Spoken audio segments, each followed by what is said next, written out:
Hér ætla ég að stilla inn dálkstillingar fyrir gengisskráninguna og er ég með bendilí hér og þið sjá að það engir dálkar stilltir hér á stikkunni, þannig að ég fer í paragraf og vel hérna tabs og ég ætla að stilla dálka eins og er sagt í bókinni. Fyrsti er stilltur á 6 cm og það er left og lítil númer 2 punktalína. Og síðan er vinstri stilltur dálkur á 6,7, left, engin punktalína, set. Síðan eru dálkstillingar fyrir jöfnunarstafi sem er komma og fyrri er á 9 og það er desimal hér og set. Og síðan er það 11,7 og það er desimal líka og set. Og OK. Þá sjáum við hérna stillingarnar upp á stikkunni. Ég ætla að skrifa hér inn Bandaríkjadalur.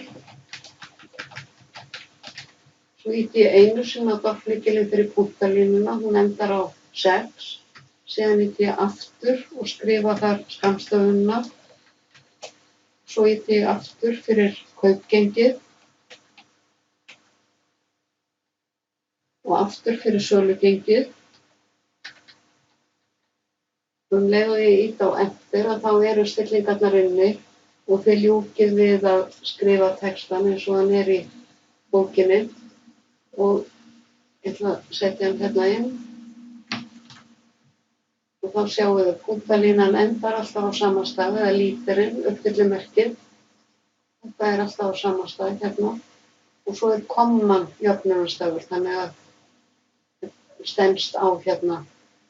Þið athugið að ef þið eruð ekki með réttar stillingar þá er punkturinn jöfnunarstafur og þið getið breytt í það eru leiðbeiningar á heimasíðunni minni hvernig bæði myndband og PDF-skjal hvernig þið getið breytt stillingunum úr punkti yfir í kommu. Því á Íslandi er jöfnunarstafurinn komma og ég ætla að vista